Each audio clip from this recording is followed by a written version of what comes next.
Hoy vamos a adentrarnos en un capítulo de la novela Una hoja en primavera de Jorge Rodríguez. A través de sus páginas vamos a conocer la historia de Carlos, un chaval cuya vida nos habla de resiliencia, de una infancia que se vio interrumpida en pleno corazón cafetero de Colombia. Vamos, que es una historia conmovedora y que merece la pena desgranar. La historia arranca en Gigante Huila, en agosto del 93, y lo hace con esta imagen, una imagen potentísima. Nos presenta a un joven que no se define por su edad, sino por el polvo y el desgaste del trabajo duro. Es que esta descripción inicial ya nos lo dice prácticamente todo sobre cómo es su día a día. Y aquí lo tenemos. Él es Carlos López, nuestro pequeño gigante. Tiene 16 años y es el protagonista absoluto de esta historia. Un apodo que, como vamos a ver, esconde una vida llena de contradicciones. La primera vez que lo vemos está bajo el sol implacable del Huila, cargando un saco de café pesadísimo. Y fijaos en el detalle. Su rostro medio oculto por un sombrero de camuflaje, de esos que se encuentran abandonados. Eso ya nos dice mucho de una vida de esfuerzo y de buscarse la vida con lo que hay. A Carlos lo llaman Pulgarcito. Es curioso, la verdad, porque su estatura era normal, del montón. El apodo le viene de que era el más pequeño de sus hermanos. Hermanos que, por cierto, ya no están. Sus padres, que eran leñadores, lo abandonaron.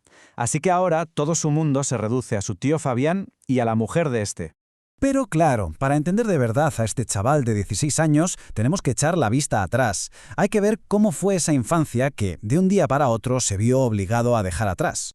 Su rutina de niño era casi como un ritual. Se despertaba a las 4:30 de la mañana, bombeaba la vieja estufa de gasolina y se hacía un café. Y lo más interesante es que se tomaba un momento solo para él, para cerrar los ojos y oler el aroma del café mientras sonaba una cumbia en una radio de pilas. Era su pequeño instante de paz antes de la jornada. Es que su infancia no fue para nada como la de la mayoría. En vez de juguetes, ¿qué tenía? Pues una lata de sardinas oxidada que arrastraba con una cuerda, imaginando que era un camión entre los cafetales. Aprendió todo sobre la tierra, pero no en clase, sino trabajando en ella. A pesar de todo, sí que hubo una época de colegio, una época feliz. De hecho, era conocido en la vereda porque iba corriendo todas las mañanas a la escuela. La imagen es preciosa. Su pequeña mochila de cuero marrón con las letras ABC grabadas, volando detrás de él mientras corría lleno de energía. Y esa carrera tenía un motivo. Su profesora. La quería como si fuera una hermana mayor. Este pequeño diálogo que tenía con ella todos los días nos muestra toda su inocencia.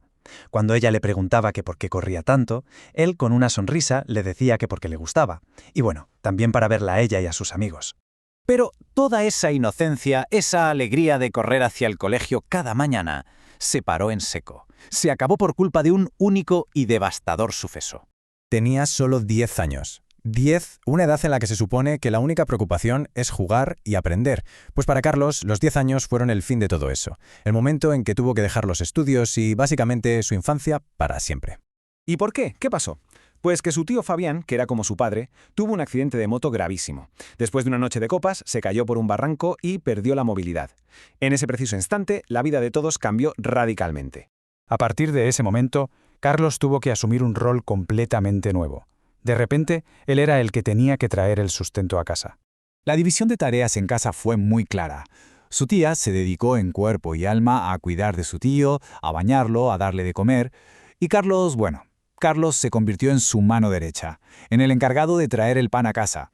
Sus primeros trabajos fueron increíblemente duros. Como por aquel entonces era bajito, su principal tarea era lavar las ruedas gigantes de los camiones cisterna. Y por las tardes, para sacar algo más, cuidaba caballos en un establo. Un trabajo que, curiosamente, le apasionaba. Y aquí, en medio de tanta dureza, encontramos un pequeño rayo de luz. A Carlos le encantaba cuidar de los caballos. Se enamoró, literalmente, de esa responsabilidad. Darles de comer, limpiarles. Ese trabajo se convirtió en su refugio, en su pasión, justo al empezar la adolescencia. Y con esto volvemos al presente de la historia, para ver cómo todos esos años de trabajo han ido forjando a ese joven de 16 años que conocimos al principio. El cambio físico es más que evidente, claro. Aquel niño de piernas delgadas y cuerpo desgarbado ya no existe. Ahora es un joven mucho más fuerte, con una complexión más gruesa. Su cara, que antes era redonda e infantil, ahora tiene los rasgos más finos, más definidos. Es el cuerpo de un hombre, un cuerpo moldeado a base de esfuerzo. Y el autor usa esta metáfora que es preciosa para describir cómo se ha transformado. Dice que a pesar de las dificultades, el resultado es agraciado, como si un pintor se hubiera tomado su tiempo para esculpirlo. Hay una especie de nobleza en su figura que va más allá de la dureza de su vida. Y así, el capítulo nos deja con esta pregunta flotando en el aire. Hemos visto su pasado, entendemos su presente, pero ¿y su futuro? Es una incógnita total. ¿Qué le espera a este pequeño gigante? Un joven que ha tenido que cargar con el peso de un adulto desde que era solo un niño. Una reflexión que, desde luego, da mucho que pensar.